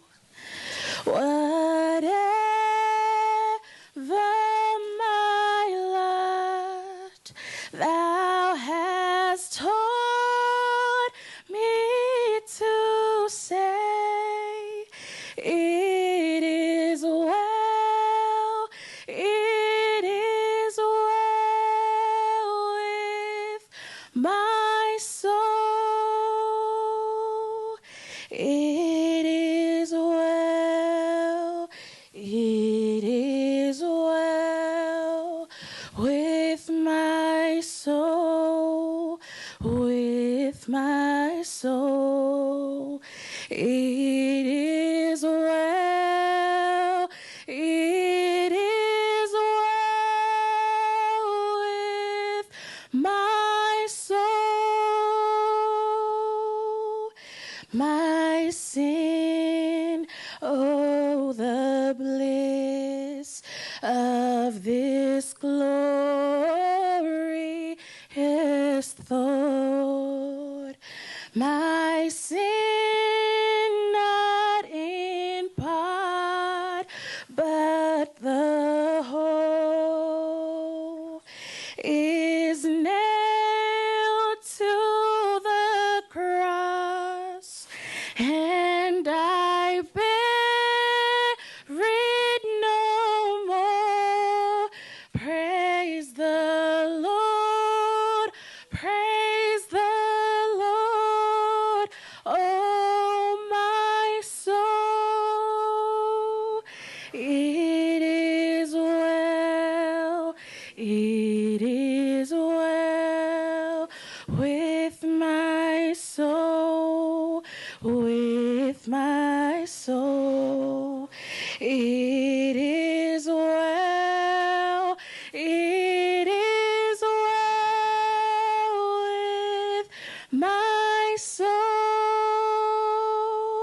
And Lord, has the day when my faith shall be sight, the clouds be rolled back as a scroll, the trump shall resound, and the Lord shall descend. Even so, it is well with my soul.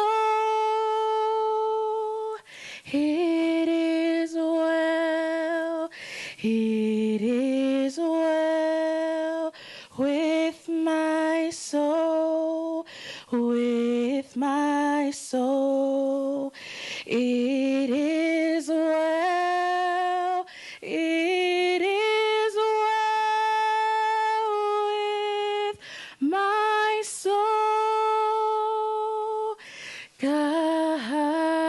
Kahakeha mama hihange hape hau benonga hange havaita fekosi sukalai siku ne ako iau keufi emali ema upe fi emali fi emali hokulo to hokulo to okufi emali ema upe. It is well, it It is well with my soul, with my soul. It is well, it is well with my soul.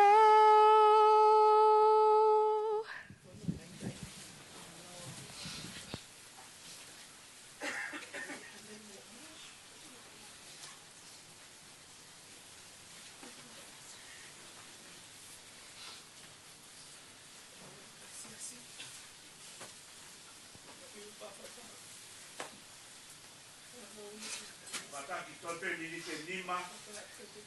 Ai ke te fa papa. Vai ta Paula lá. O si be papa tolpe ni te lima oi ni. Koloa fufu hoe moi I he tui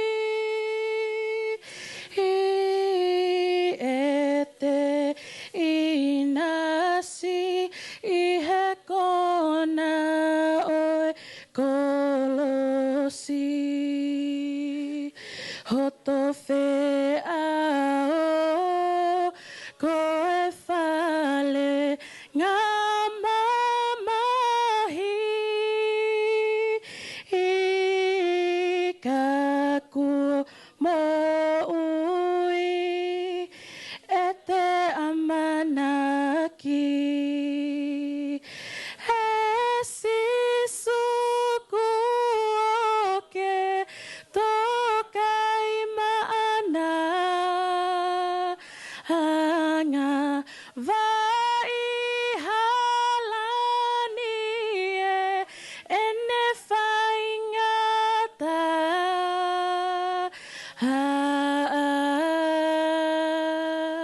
ka koho o wha o kutu ai e ku whalala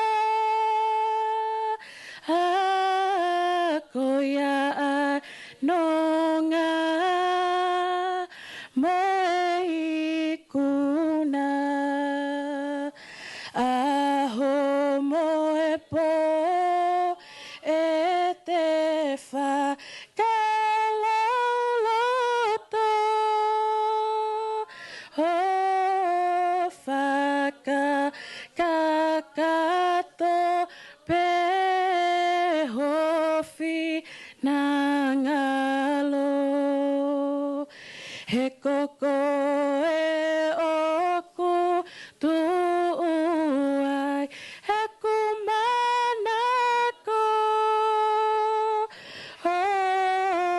hoto tuhani ke te tukulolo he sisuku oke tokai maana anga vai halani ene whaingata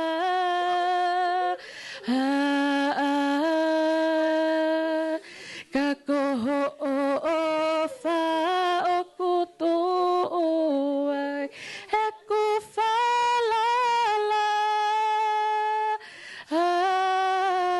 ko ia ai no ngā moe kuna loani kei tu utakai hoto loto whale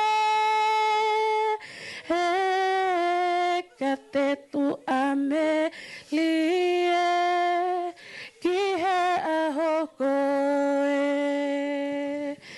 ne ongo e tau wha o e toa whamamate he ka kua silai ki ta e he lupe he sisuku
Koti. Koti.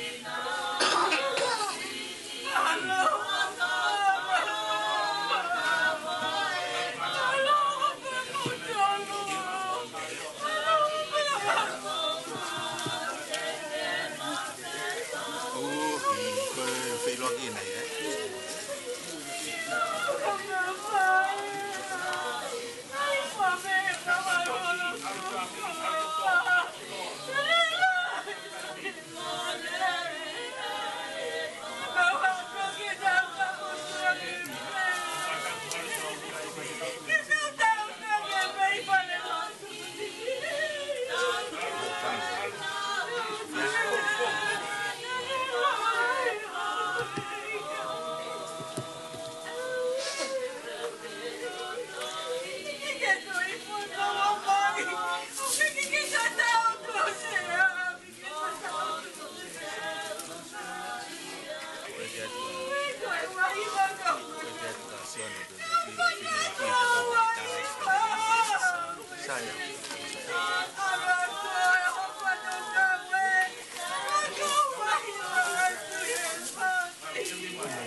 Thank you.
Fola mai ai eiki ko sisu, ko au pe ko e toi tu upe a Moimoi.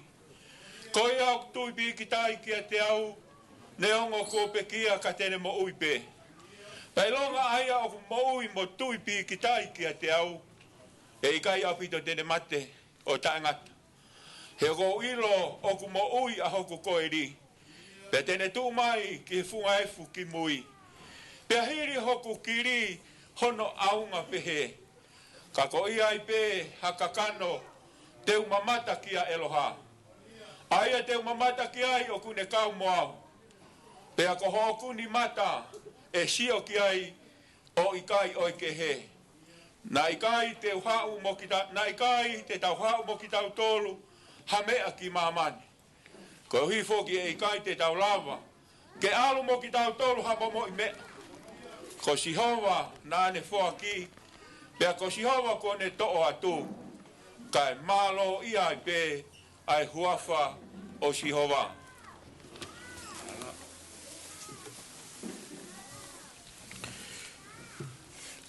Ono nge au mao no himi, tau hiva mo whawheta i ki ho tau o tua. Ono no ao no, ko e ku ngau e tuki mua, ke lau ai malo he o tua, ke tālai ne ngahi o whā ki a te au he tau kotoa.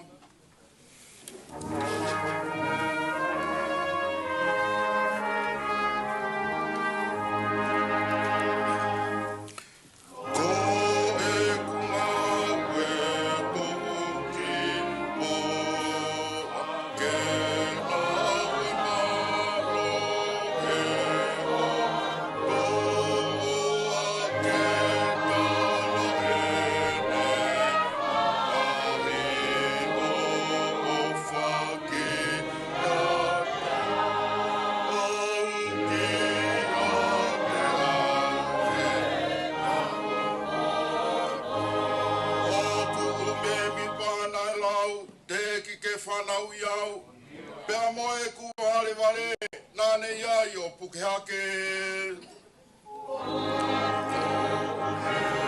Me pana e lau, e kike whanau e, au me amo e kukare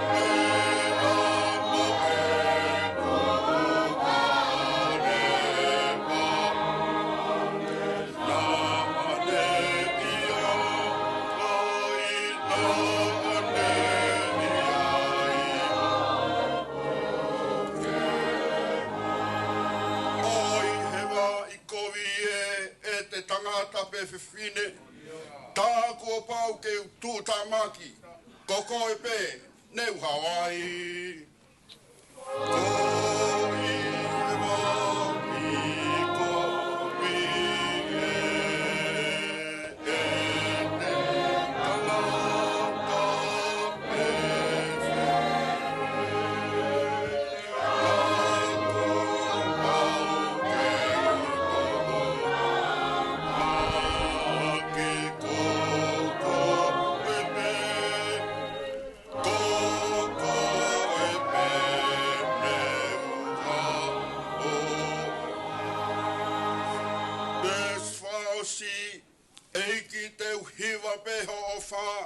he aho mo pō kotoa, o whai ho whakahiki hiki, I taimi mo I tāniti.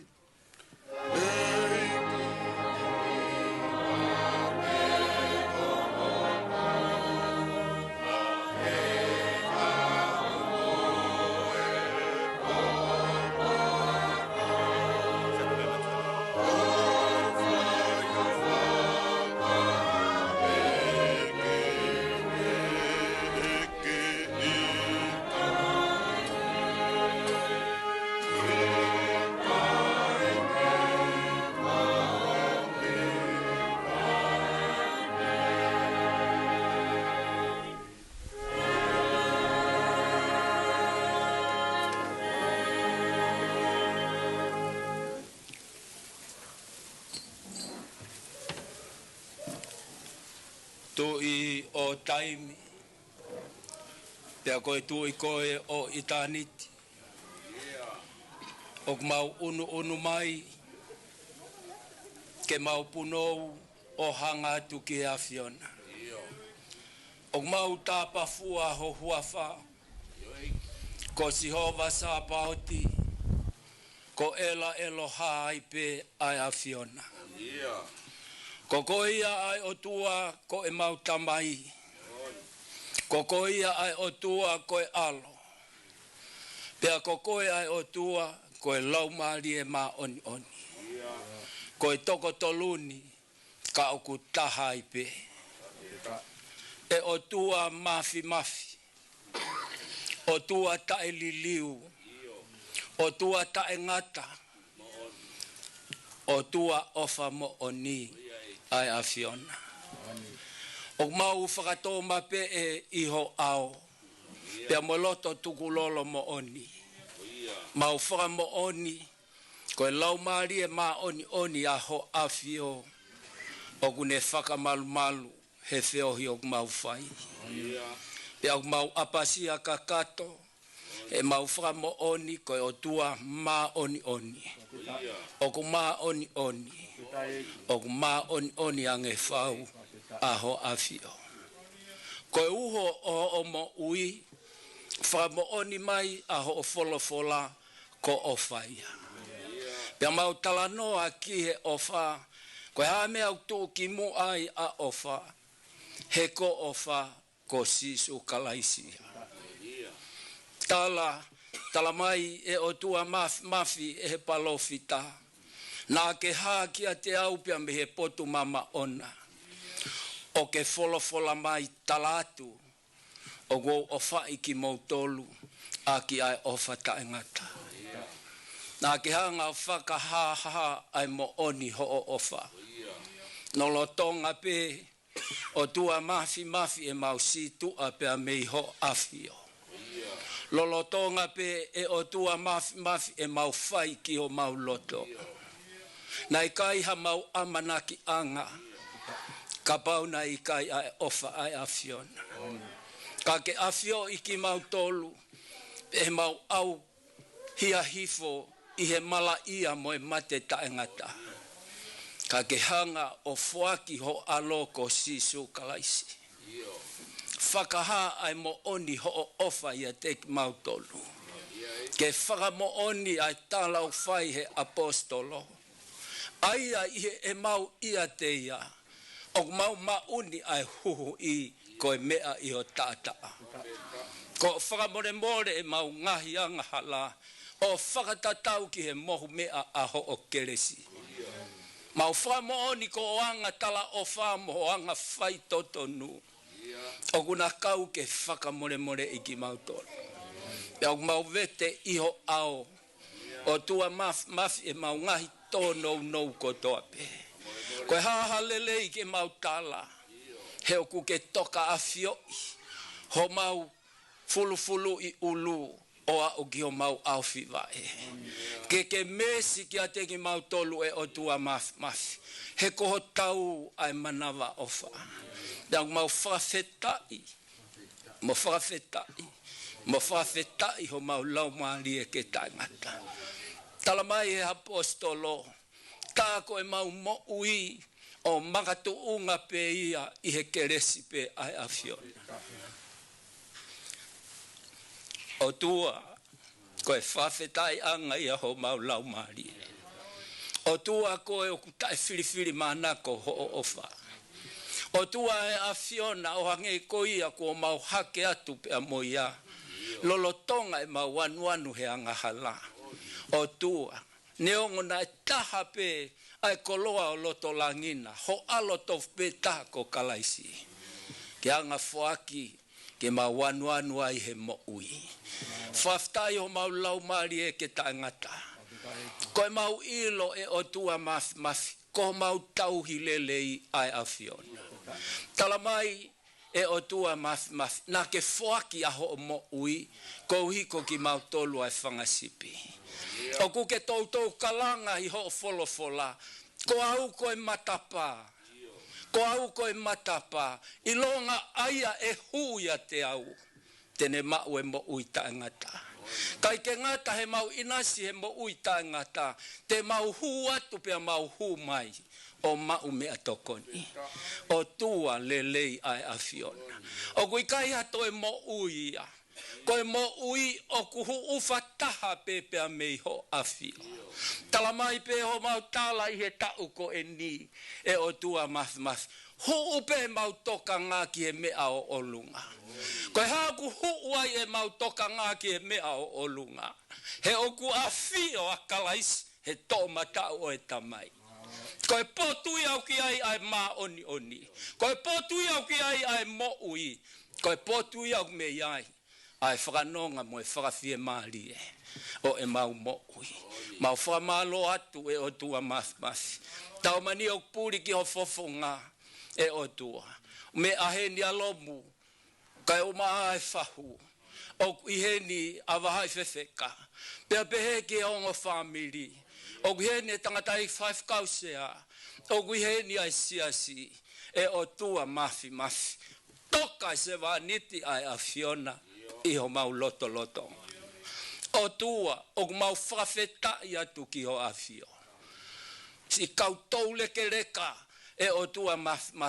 Nā nauhanga whakaha ai tui ki a kalaisi. Ihe e nau mo ui.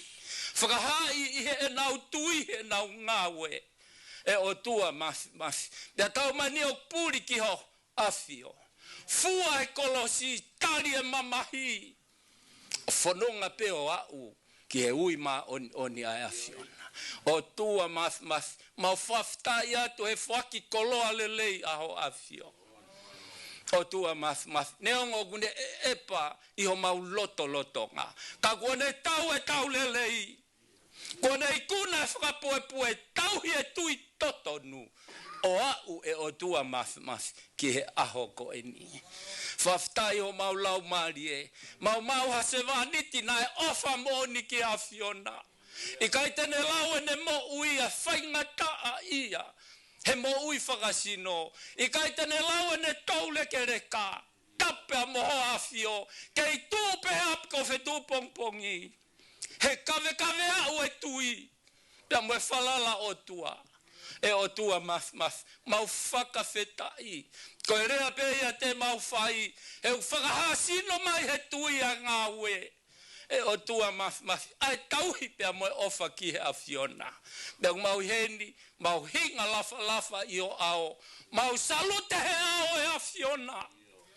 Ko uhi ko se vaniti. Ko toka ho mau loto nga. Whawhetai atu. Whawhetai ke tae ngata ho mau lau maari.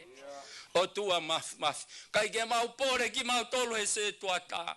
Kau ku mau viki he tauhi o tua mo e ofa o tua nane iai. Hoko ia koe stasi pinga. E o tua math. He koe sipinga o e mo ui ai whaka aki mui. Ai loto ma ulalo. E o tua math. Ai piki peki helelei taha kau hiko kalaisi moho ofa. Yang mau whakamalo atu ki a Fiona. Eiki o mau hendi. E o tua math. A manaki. E o tua ke mau whaheke he kātua e se vaniti aho a Fio. Kau mau fia. Pau ia ho mau loto. Ko hiko koe kalaisi, koe polo e whahinga kua mohe. O ku mautui e o tua mafi. O ku monu ia e pekia ia kalaisi.